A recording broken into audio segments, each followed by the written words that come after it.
Escaped convict David Sweat has reportedly been found in New York. He's been on the run since escaping from prison on June 6. Natasha Fata is here tracking the very latest. Natasha, what do you know? Asha, we are working at the breaking news desk to independently confirm many of these details that are being widely reported across U.S. media, but they are all saying the same thing, that New York police officials now have this man that they've been looking for the past 3 weeks in custody. There are conflicting reports about a shooting taking place and whether anyone was injured. Everything seems to indicate that this man, David Sweat, is alive. He is currently in custody. There are some reports that he has been taken by ambulance to a nearby hospital where he might be treated. And there are other reports saying that perhaps a police officer may have been shot. So we're trying to clarify all of these details for you. But what we understand is that this incident, the shootout, his custody, all taking place in Constable, New York. So this gives you a sense of the proximity to the Canadian border. This has been an important issue for Canadian officials, of course, because all along the past 3 weeks, the concern has been is that not only David Sweat, but the other men that he escaped with, Richard Matt, would potentially get into Canadian territory. We understand that there is new information coming in. CBC News has just been able to confirm that, yes, David Sweat has been captured by police officials. This confirmation just coming through as I'm speaking to you, Asha. So again, this has taken place in Constable, New York. This is where they were searching the past couple of days in Malone, New York, because that is where his partner was taken down by police officers on Friday. So it is officially confirmed. David Sweat in police custody, being treated at a hospital, and likely many officials will want to speak to him and get information about how these two were able to escape, if they had any help. We know that Joyce Mitchell, an employee at that prison, has been charged in aiding these two men from escaping. There's another man, Gene Palmer, a corrections officer at that prison. He too has been charged in aiding the two. Both of them have pleaded not guilty. There is much to unfold in this story. We're working the phones to get you those details, Asha. We are. And Natasha, if you could just tell me, you said that CBC News has received confirmation. Is it an email that we're getting directly from the New York police? All I know is that we've been on the phone with the police. I've just been handed a sheet of paper that quite literally says we've confirmed it, Asha. So again, many details yet to be clarified. We have to find out what state of health he's in, because there are multiple reports saying that he is in very bad health condition, being on the run for the past 3 weeks. So all I can tell you at this stage is that we have confirmation. We're trying to get more information for you. Of course, it's a very fluid situation, and we're just trying to be as transparent as possible. So we are working the phones. We're sending out emails, just trying to get the latest details and figure out exactly how this happened. But thanks for the information, Natasha, and for confirming that David Sweat has been caught by New York police. Now, Peter Vroman is a former U.S. Marshal. He joins me now via Skype from Albany, New York. We spoke yesterday, and at that time, David Sweat was still on the loose. What do you make of the reports now that he may have been found? This is great news that he's in custody.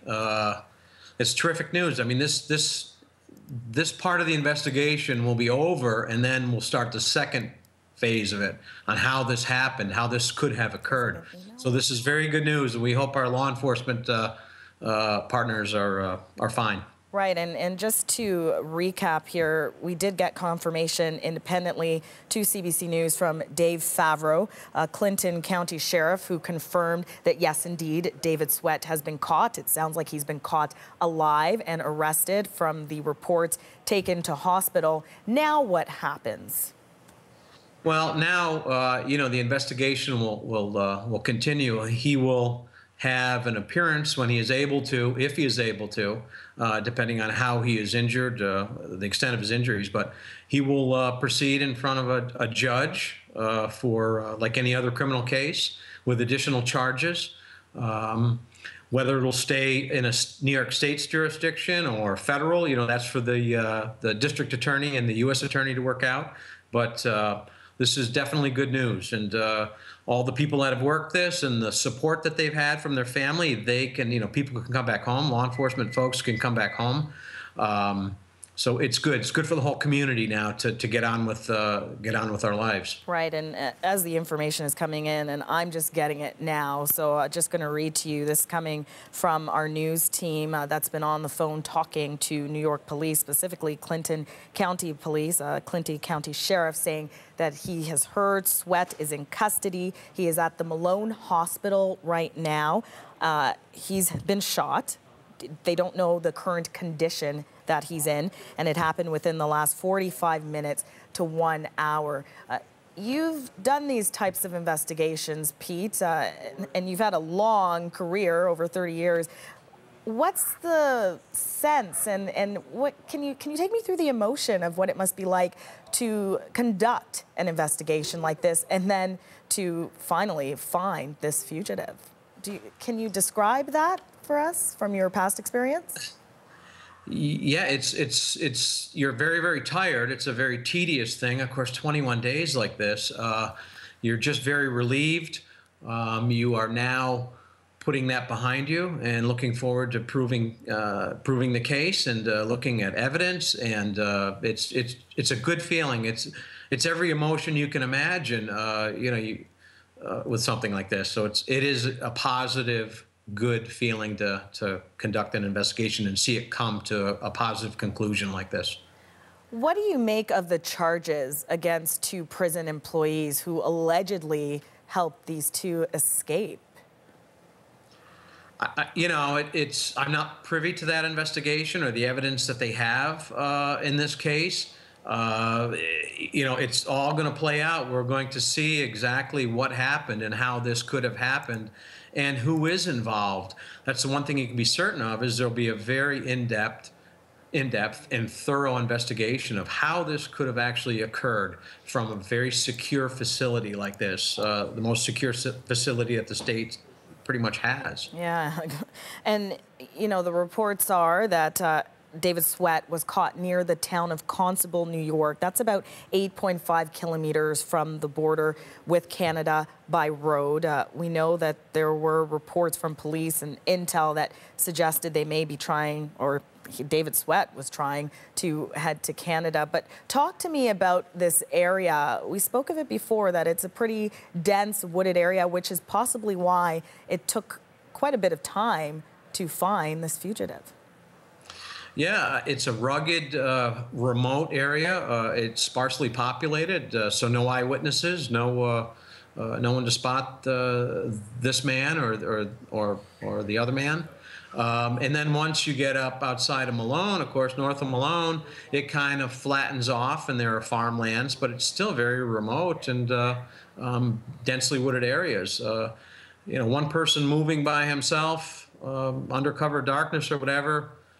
It could certainly happen, and I'm not surprised.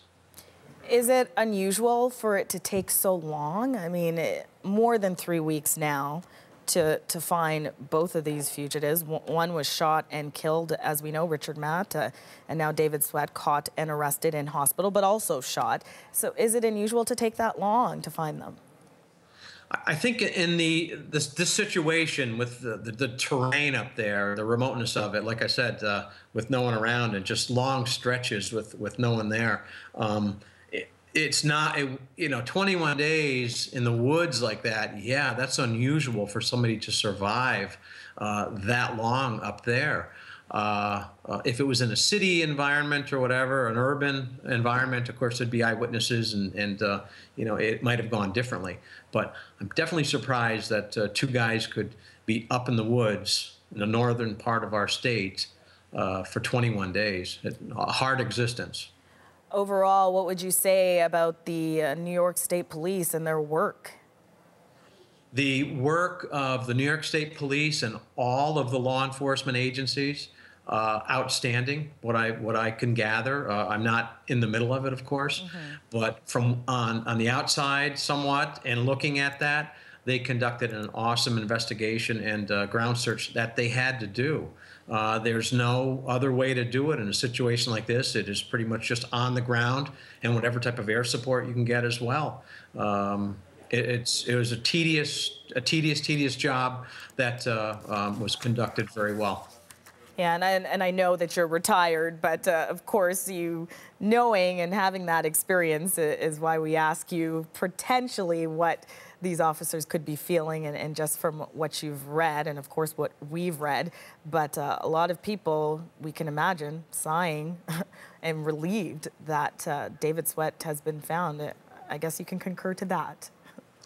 I can. They'll be very happy to get home to their families and to nice hot showers and to get back on with their routine.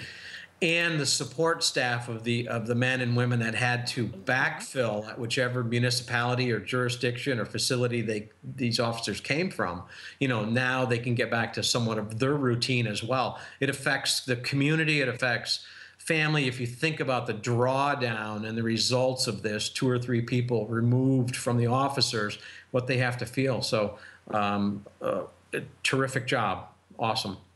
And I just want to end with this. The Department of Alcohol, Tobacco, Firearms confirming that escaped fugitive David Sweat has been captured and tweets, "Sleep peacefully, New York." So we'll leave it at that. Thanks so much for joining us on such short notice and reacting to this breaking news that David Sweat has been shot, caught, arrested, and in hospital being treated right now. Thanks, Pete. Thank you very much. That's Peter Vroman, a former U.S. Marshal, joining me via Skype from Albany, New York.